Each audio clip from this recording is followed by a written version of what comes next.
بسم الله الرحمن الرحيم. ألف لام ميم. ذلك الكتاب لا ريب فيه هدى للمتقين الذين يؤمنون بالغيب ويقيمون الصلاة ومما رزقناهم ينفقون والذين يؤمنون بما أنزل إليك وما أنزل من قبلك وبالآخرة هم يوقنون أولئك على هدى من ربهم وأولئك هم المفلحون. إن الذين كفروا سواء عليهم أأنذرتهم أم لم تنذرهم لا يؤمنون. ختم الله على قلوبهم وعلى سمعهم وعلى أبصارهم غشاوة ولهم عذاب عظيم. ومن الناس من يقول آمنا بالله وباليوم الآخر وما هم بمؤمنين يخادعون الله والذين آمنوا وما يخدعون إلا أنفسهم وما يشعرون. في قلوبهم مرض فزادهم الله مرضا ولهم عذاب أليم بما كانوا يكذبون. وإذا قيل لهم لا تفسدوا في الأرض قالوا إنما نحن مصلحون ألا إنهم هم المفسدون ولكن لا يشعرون. وإذا قيل لهم آمنوا كما آمن الناس قالوا أنؤمن كما آمن السفهاء ألا إنهم هم السفهاء ولكن لا يعلمون. وإذا لقوا الذين آمنوا قالوا آمنا وإذا خلوا إلى شياطينهم قالوا إنا معكم إنما نحن مستهزئون. الله يستهزئ بهم ويمدهم في طغيانهم يعمهون. أولئك الذين اشتروا الضلالة بالهدى فما ربحت تجارتهم وما كانوا مهتدين. مثلهم كمثل الذي استوقد نارا فلما أضاءت ما حوله ذهب الله بنورهم وتركهم في ظلمات لا يبصرون. صم بكم عمي فهم لا يرجعون. أو كصيب من السماء فيه ظلمات ورعد وبرق يجعلون أصابعهم في آذانهم من الصواعق حذر الموت والله محيط بالكافرين. يكاد البرق يخطف أبصارهم كلما أضاء لهم مشوا فيه وإذا أظلم عليهم قاموا ولو شاء الله لذهب بسمعهم وأبصارهم إن الله على كل شيء قدير. يا أيها الناس اعبدوا ربكم الذي خلقكم والذين من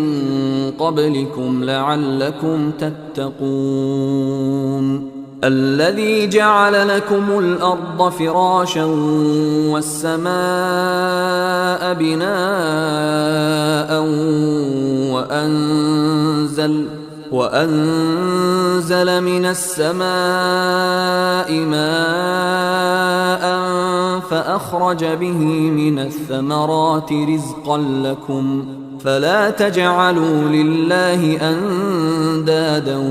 وأنتم تعلمون. وإن كنتم في ريب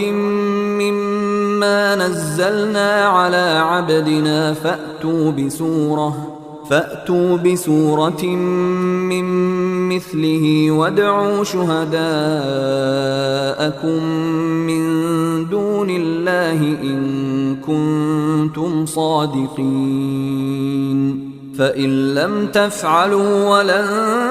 تفعلوا فاتقوا النار التي وقودها الناس والحجارة أعدت للكافرين. وبشر الذين آمنوا وعملوا الصالحات أن لهم جنات تجري من تحتها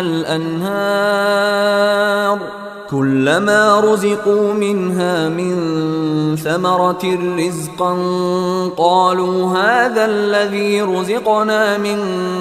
قبل وأتوا به متشابها ولهم فيها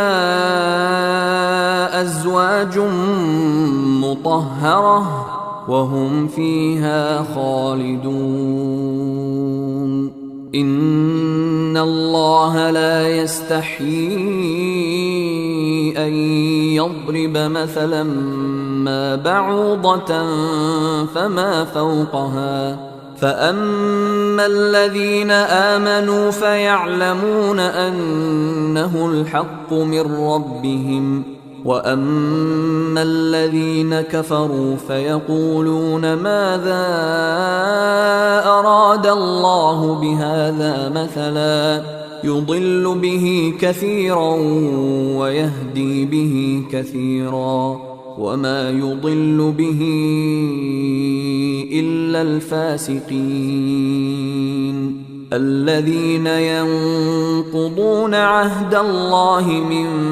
بعد ميثاقه ويقطعون ما أمر الله به أن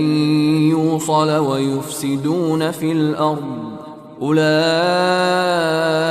هم الخاسرون. كيف تكفرون بالله وكنتم أمواتا فأحياكم ثم يميتكم ثم يحييكم ثم إليه ترجعون. هو الذي خلق لكم ما في الأرض جميعا ثم استوى إلى السماء فسواهن 7 سماوات وهو بكل شيء عليم. وإذ قال ربك للملائكة إني جاعل في الأرض خليفة قالوا أتجعل فيها من يفسد فيها ويسفك الدماء ونحن نسبح بحمدك ونقدس لك قال إني أعلم ما لا تعلمون. وعلم آدم الأسماء كلها ثم عرضهم على الملائكة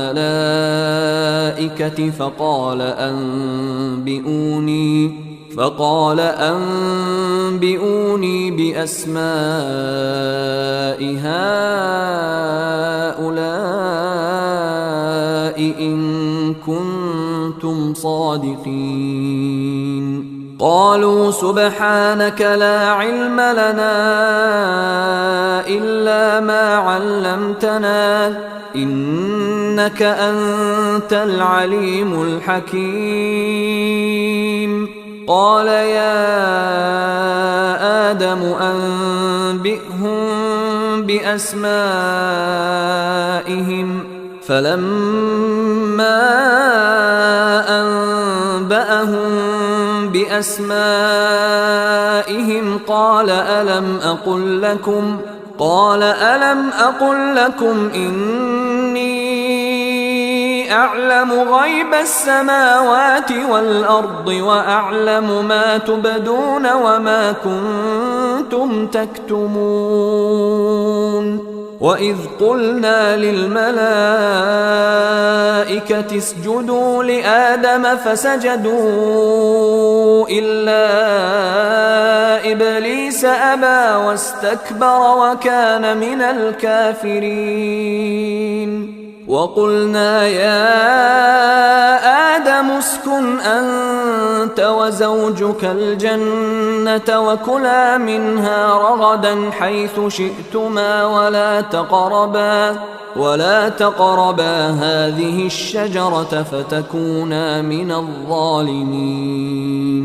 فأزلهما الشيطان عنها فأخرجهما مما كانا فيه وقلنا اهبطوا بعضكم لبعض عدو ولكم في الأرض مستقر ومتاع إلى حين. فتلقى آدم من ربه كلمات فتاب عليه إنه هو التواب الرحيم. قلنا اهبطوا منها جميعا فإما يأتينكم مني هدى فمن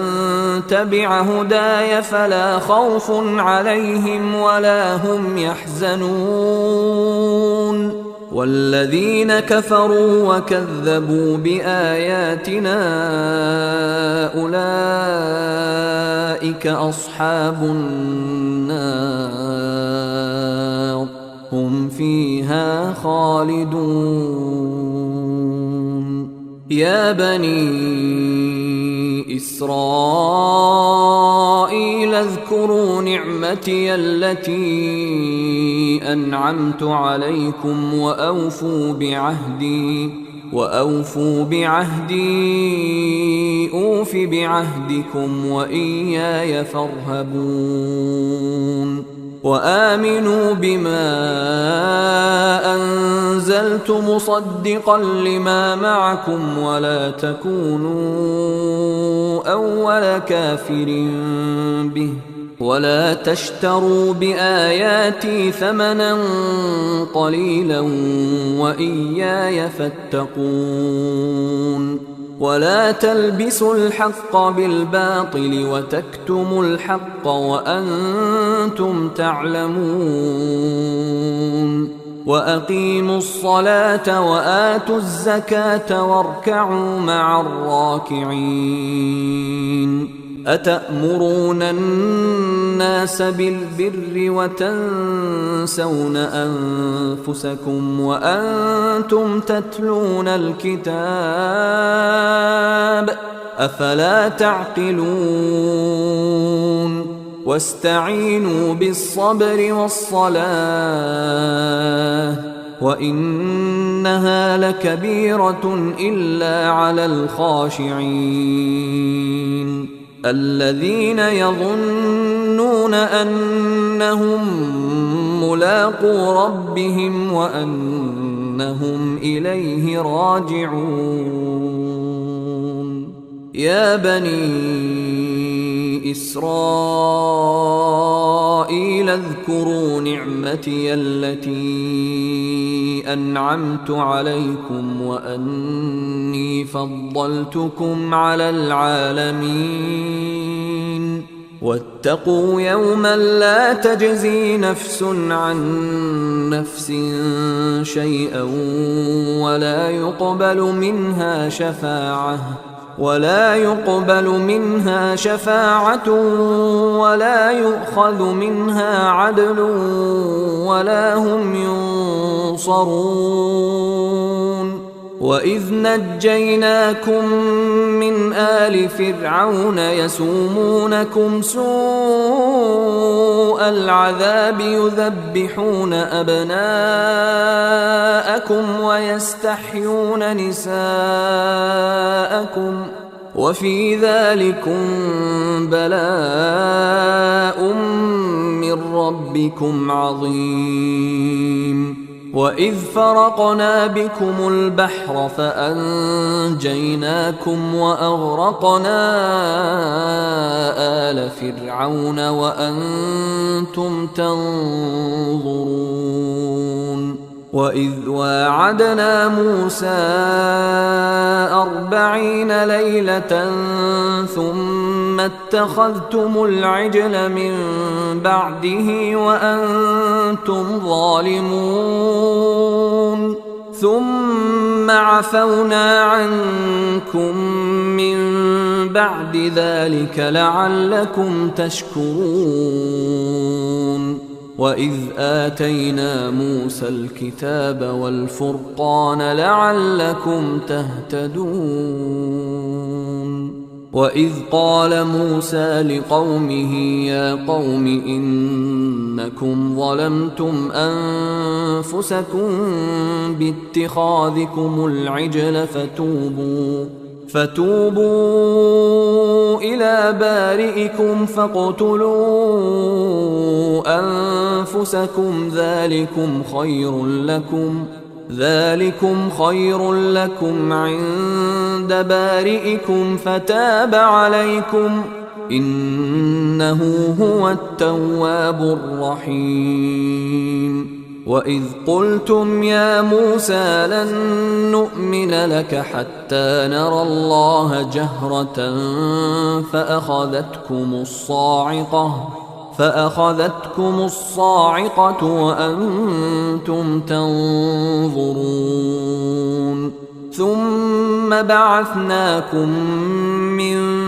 بعد موتكم لعلكم تشكرون. وظللنا عليكم الغمام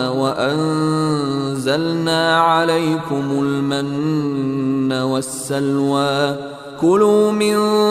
طيبات ما رزقناكم وما ظلمونا ولكن كانوا أنفسهم يظلمون. وإذ قلنا ادخلوا هذه القرية فكلوا منها حيث شئتم رغدا وادخلوا الباب سجدا وقولوا حطة نغفر لكم خطاياكم وسنزيد المحسنين.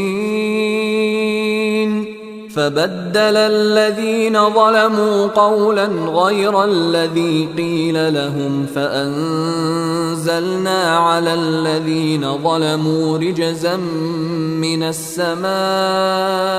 بما كانوا يفسقون. وإذ استسقى موسى لقومه فقلنا اضرب بعصاك الحجر فانفجرت منه 12 عينا قد علم كل أناس مشربهم كلوا واشربوا من رزق الله ولا تعثوا في الأرض مفسدين. وإذ قلتم يا موسى لن نصبر على طعام واحد فادع فادع لنا ربك يخرج لنا مما تنبت الأرض من بقلها وقثائها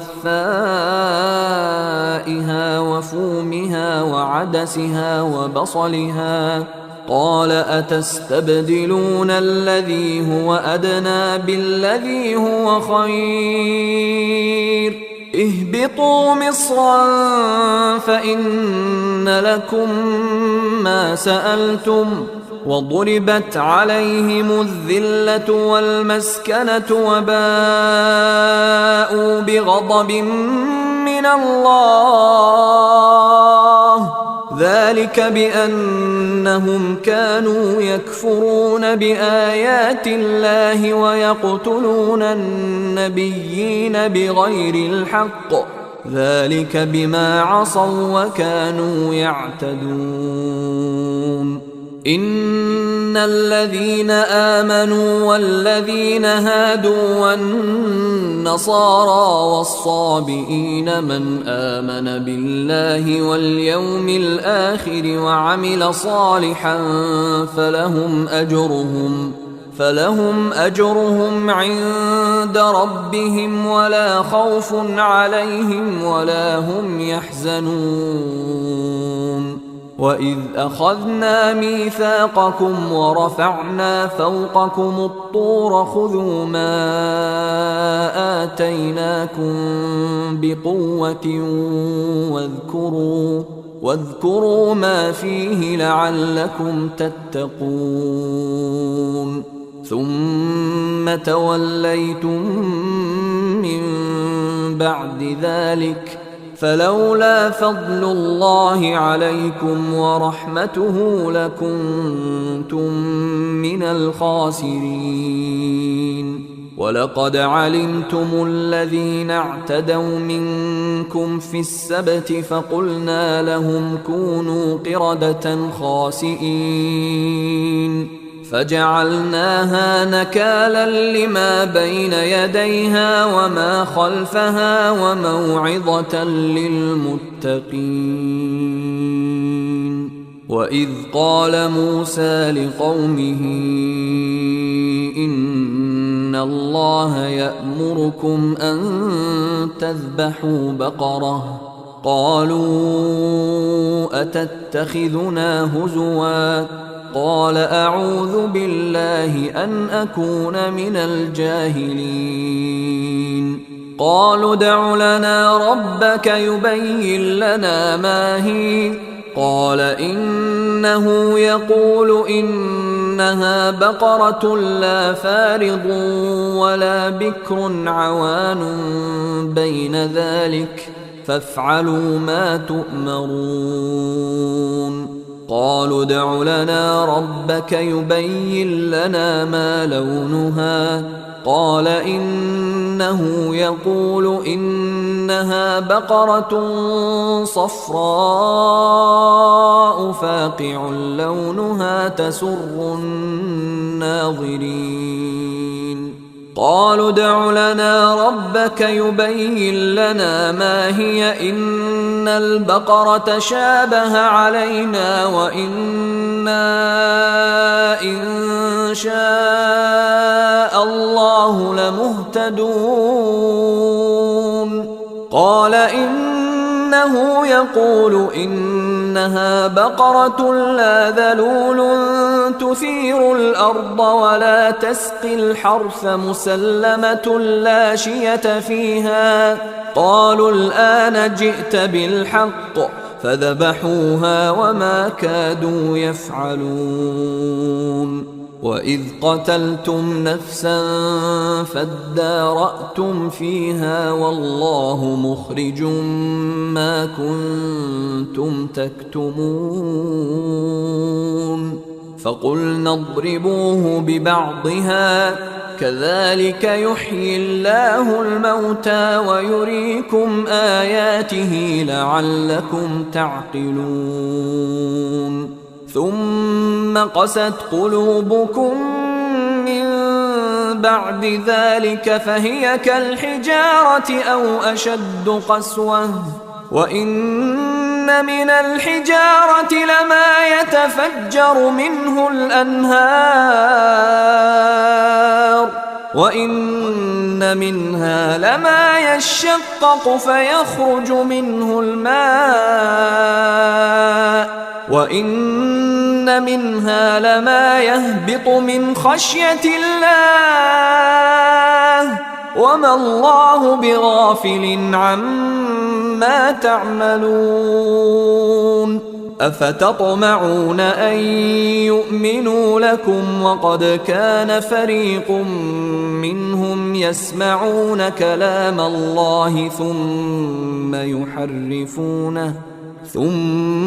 يحرفونه من بعد ما عقلوه وهم يعلمون وإذا لقوا الذين آمنوا قالوا آمنا وإذا خلا بعضهم إلى بعض قالوا أتحدثونهم بما فتح الله عليكم ليحاجوكم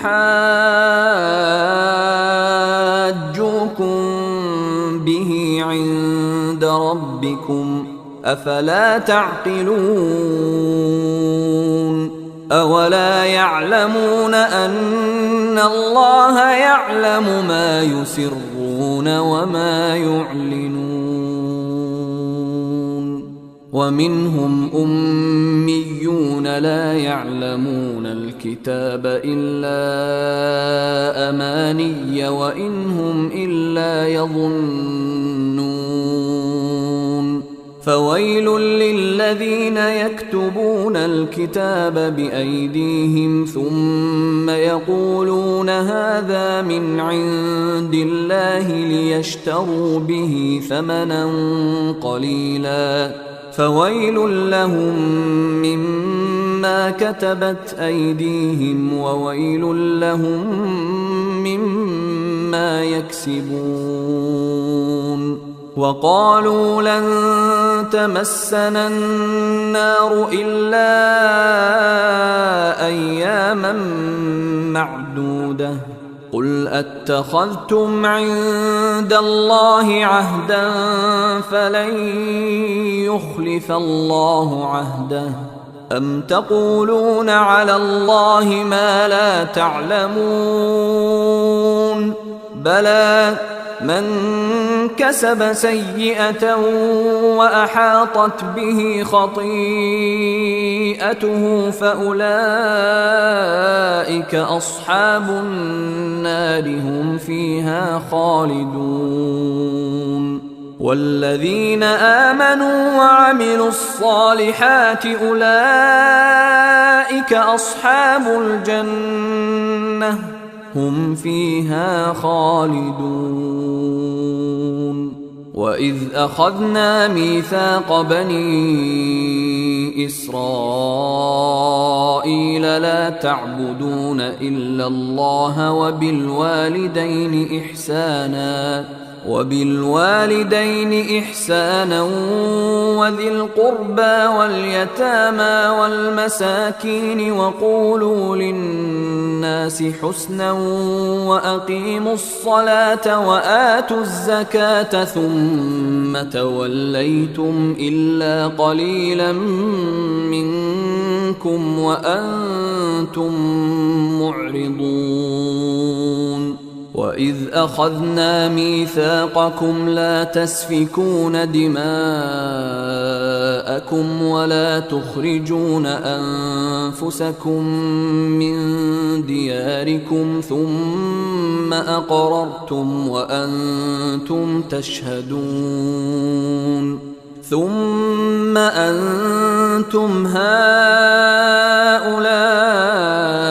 تقتلون أنفسكم وتخرجون فريقا منكم من ديارهم تظاهرون عليهم بالإثم والعدوان وإن يأتوكم أسارى تفادوهم وهو محرم عليكم إخراجهم أفتؤمنون ببعض الكتاب وتكفرون ببعض فما جزاء من يفعل ذلك منكم إلا خزي في الحياة الدنيا ويوم القيامة يردون إلى أشد العذاب وما الله بغافل عما تعملون أولئك الذين اشتروا الحياة الدنيا بالآخرة فلا يخفف عنهم العذاب ولا هم ينصرون ولقد آتينا موسى الكتاب وقفينا من بعده بالرسل وآتينا عيسى ابن مريم البينات وأيدناه بروح القدس أفكلما جاءكم رسول بما لا تهوى أنفسكم استكبرتم ففريقا كذبتم وفريقا تقتلون وقالوا قلوبنا غلف بل لعنهم الله بكفرهم فقليلا ما يؤمنون ولما جاءهم كتاب من عند الله مصدق لما معهم وكانوا من قبل يستفتحون على الذين كفروا فلما جاءهم ما عرفوا كفروا به فلعنة الله على الكافرين بئس ما اشتروا به أنفسهم أن يكفروا بما أنزل الله بغيا أن ينزل الله من فضله على من يشاء من عباده فباءوا بغضب على غضب وللكافرين عذاب مهين وإذا قيل لهم آمنوا بما أنزل الله قالوا نؤمن بما أنزل علينا ويكفرون بما وراءه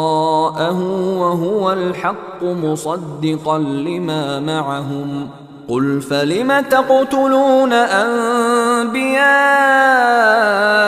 الله من قبل إن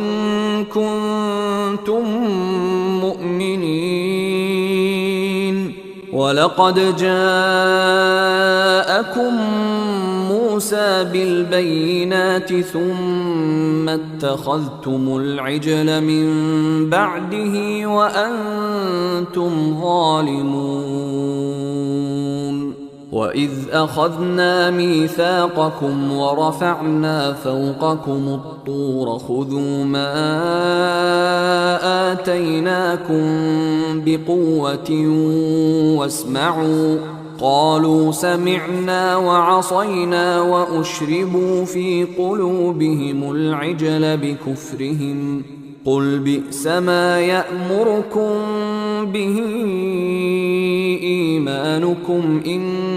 كنتم مؤمنين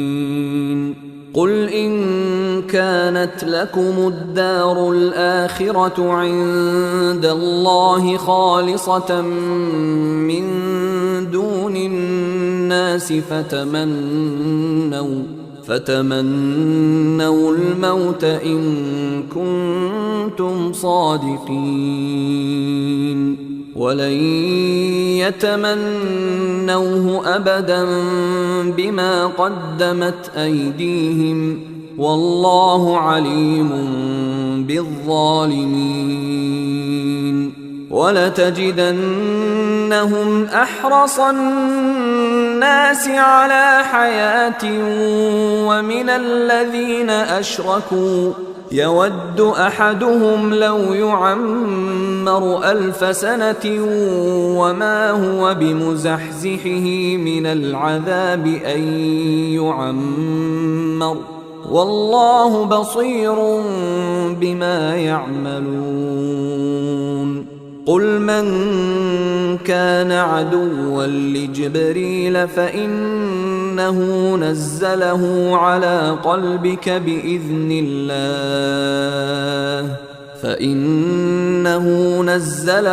على قلبك بإذن الله مصدقا لما بين يديه وهدى وبشرى للمؤمنين من كان عدوا لله وملائكته ورسله وجبريل وميكال فإن الله عدو للكافرين ولقد أنزلنا إليك آيات بينات وما يكفر بها إلا الفاسقون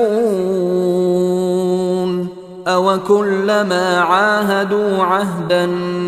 نبذه فريق منهم بل أكثرهم لا يؤمنون ولما جاءهم رسول من عند الله مصدق لما معهم نبذ فريق من الذين أوتوا الكتاب كتاب الله وراء ظهورهم كأنهم لا يعلمون واتبعوا ما تتلو الشياطين على ملك سليمان وما كفر سليمان ولكن الشياطين كفروا يعلمون الناس السحر وما أنزل على الملكين ببابل هاروت وماروت وما يعلمان من أحد حتى يقولا إنما نحن فتنة فلا تكفر فيتعلمون منهما ما يفرقون به بين المرء وزوجه وما هم بضارين به من أحد إلا بإذن الله ويتعلمون ما يضرهم ولا ينفعهم ولقد علموا لمن اشتراه ما له في الآخرة من خلاق ولبئس ما شروا به أنفسهم لو كانوا يعلمون ولو أنهم آمنوا واتقوا لمثوبة من عند الله خير لو كانوا يعلمون يا أيها الذين آمنوا لا تقولوا راعنا وقولوا انظرنا واسمعوا وللكافرين عذاب أليم ما يود الذين كفروا من أهل الكتاب ولا المشركين أن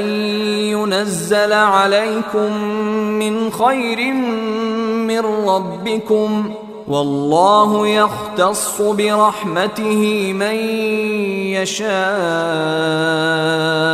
والله ذو الفضل العظيم ما ننسخ من آية أو ننسها نأت بخير منها أو مثلها ألم تعلم أن الله على كل شيء قدير ألم تعلم أن الله له ملك السماوات والأرض وما لكم من دون الله من ولي ولا نصير أم تريدون أن تسألوا رسولكم كما سئل موسى من قبل ومن يتبدل الكفر بالإيمان فقد ضل سواء السبيل ود كثير من أهل الكتاب لو يردونكم من بعد إيمانكم كفارا حسدا من عند أنفسهم من بعد ما تبين لهم الحق فاعفوا واصفحوا حتى يأتي الله بأمره إن الله على كل شيء قدير وأقيموا الصلاة وآتوا الزكاة وما تقدموا لأنفسكم من خير تجدوه عند الله إن الله بما تعملون بصير وقالوا لن يدخل الجنة إلا من كان هودا أو نصارى تلك أمانيهم قل هاتوا برهانكم إن كنتم صادقين بلى من أسلم وجهه لله وهو محسن فله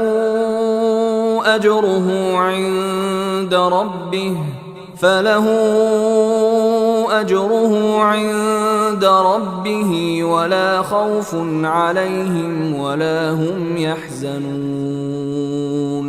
وقالت اليهود ليست النصارى على شيء وقالت النصارى ليست اليهود على شيء وهم يتلون الكتاب كذلك قال الذين لا يعلمون مثل قولهم فالله يحكم بينهم يوم القيامة فيما كانوا فيه يختلفون ومن أظلم ممن منع مساجد الله أن يذكر فيها اسمه وسعى في خرابها أولئك ما كان لهم أن يدخلوها إلا خائفين لهم في الدنيا خزي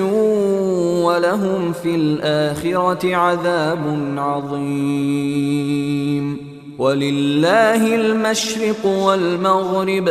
فأينما تولوا فثم وجه الله إن الله واسع عليم وقالوا اتخذ الله ولدا سبحانه بل له ما في السماوات والأرض كل له قانتون بديع السماوات والأرض وإذا قضى أمرا فإنما يقول له كن فيكون وقال الذين لا يعلمون لولا يكلمنا الله أو تأتينا آية كذلك قال الذين من قبلهم مثل قولهم تشابهت قلوبهم قد بينا الآيات لقوم يوقنون إنا أرسلناك بالحق بشيرا ونذيرا ولا تسأل عن أصحاب الجحيم ولن ترضى عنك اليهود ولا النصارى حتى تتبع ملتهم قل إن هدى الله هو الهدى ولئن اتبعت أهواءهم بعد الذي جاءك من العلم ما لك من الله من ولي ولا نصير الذين آتيناهم الكتاب يتلونه حق تلاوته أولئك يؤمنون به ومن يكفر به فأولئك هم الخاسرون يا بني إسرائيل اذكروا نعمتي التي أنعمت عليكم وأني فضلتكم على العالمين واتقوا يوما لا تجزي نفس عن نفس شيئا ولا يقبل منها عدل ولا تنفعها شفاعة ولا هم ينصرون وإذ ابتلى إبراهيم ربه بكلمات فأتمهن قال إني جاعلك للناس إماما قال ومن ذريتي قال لا ينال عهد الظالمين وإذ جعلنا البيت مثابة للناس وأمنا واتخذوا من مقام إبراهيم مصلى وعهدنا إلى إبراهيم وإسماعيل أن طهرا بيتي للطائفين والعاكفين والركع السجود وإذ قال إبراهيم رب اجعل هذا بلدا آمنا وارزق أهله من الثمرات من آمن منهم بالله واليوم الآخر قال ومن كفر فأمتعه قليلا ثم أضطره إلى عذاب النار وبئس المصير وإذ يرفع إبراهيم القواعد من البيت وإسماعيل ربنا تقبل منا إنك أنت السميع العليم ربنا وجعلنا مسلمين لك ومن ذريتنا أمة مسلمة لك وأرنا مناسكنا وتب علينا إنك أنت التواب الرحيم ربنا وبعث فيهم رسولا منهم يتلو عليهم آياتك ويعلمهم الكتاب والحكمة ويزكيهم إنك أنت العزيز الحكيم ومن يرغب عن ملة إبراهيم إلا من سفه نفسه ولقد اصطفيناه في الدنيا وإنه في الآخرة لمن الصالحين إذ قال له ربه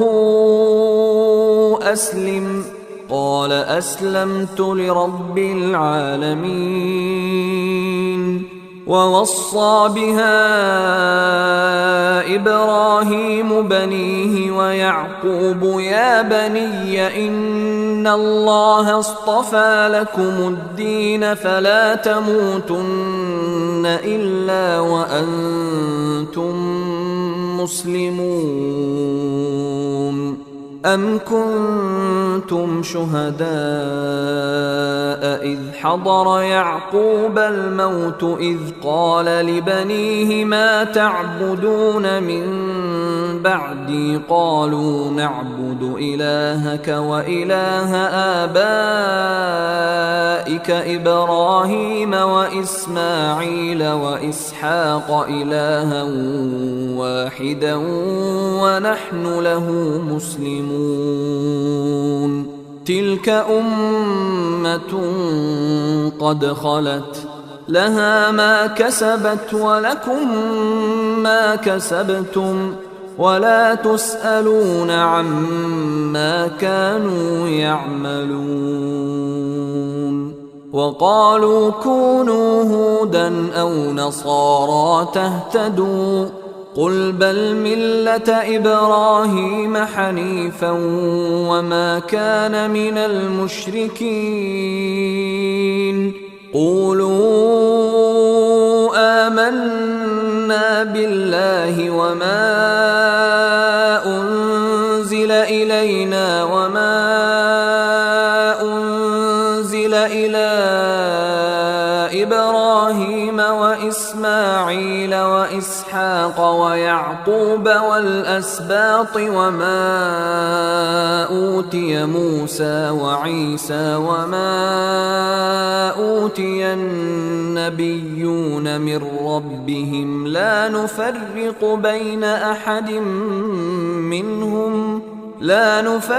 بين أحد منهم ونحن له مسلمون. فإن آمنوا بمثل ما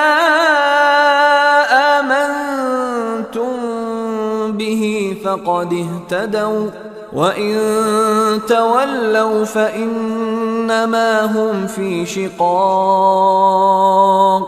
فسيكفيكهم الله وهو السميع العليم. صبغة الله ومن أحسن من الله صبغة ونحن له عابدون. قل أتحاجوننا في الله وهو ربنا وربكم ولنا أعمالنا ولكم أعمالكم ونحن له مخلصون. أم تقولون إن إبراهيم وإسماعيل وإسحاق ويعقوب والأسباط كانوا هودا أو نصارى قل أأنتم أعلم أم الله ومن أظلم ممن كتم شهادة عنده من الله وما الله بغافل عما تعملون.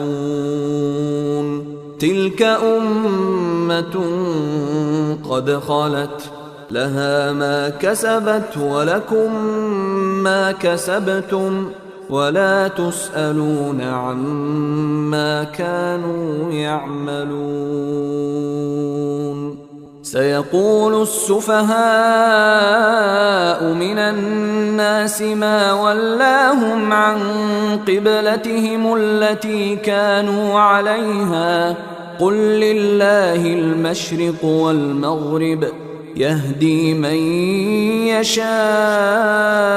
إلى صراط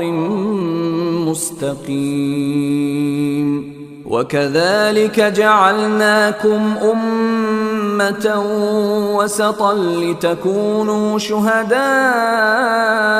على الناس ويكون الرسول عليكم شهيدا وما جعلنا القبلة التي كنت عليها إلا لنعلم من يتبع الرسول ممن ينقلب على عقبيه وإن كانت لكبيرة إلا على الذين هدى الله وما كان الله ليضيع إيمانكم إن الله بالناس لرءوف رحيم قد نرى تقلب وجهك في السماء فلنولينك قبلة ترضاها فول وجهك شطر المسجد الحرام وحيث ما كنتم فولوا وجوهكم شطره وإن الذين أوتوا الكتاب ليعلمون أنه الحق من ربهم وما الله بغافل عما يعملون ولئن أتيت الذين أوتوا الكتاب بكل آية ما تبعوا قبلتك وما أنت بتابع قبلتهم وما بعضهم بتابع قبلة بعض ولئن اتبعت أهواءهم من بعد ما جاءك من العلم إنك إذا لمن الظالمين الذين آتيناهم الكتاب يعرفونه كما يعرفون أبناءهم وإن فريقا منهم ليكتمون الحق وهم يعلمون الحق من ربك فلا تكونن من الممترين ولكل وجهة هو موليها فاستبقوا الخيرات أينما تكونوا يأت بكم الله جميعا إن الله على كل شيء قدير ومن حيث خرجت فول وجهك شطر المسجد الحرام وإنه للحق من ربك وما الله بغافل عما تعملون ومن حيث خرجت فول وجهك شطر المسجد الحرام وحيث ما كنتم فولوا وجوهكم شطره لئلا يكون للناس عليكم حجة إلا الذين ظلموا منهم فلا تخشوهم واخشوني ولأتم نعمتي عليكم ولعلكم تهتدون كما أرسلنا فيكم رسولا منكم يتلو عليكم آياتنا ويزكيكم ويعلمكم الكتاب والحكمة ويعلمكم ما لم تكونوا تعلمون فاذكروني أذكركم واشكروا لي ولا تكفرون يا أيها الذين آمنوا استعينوا بالصبر والصلاة إن الله مع الصابرين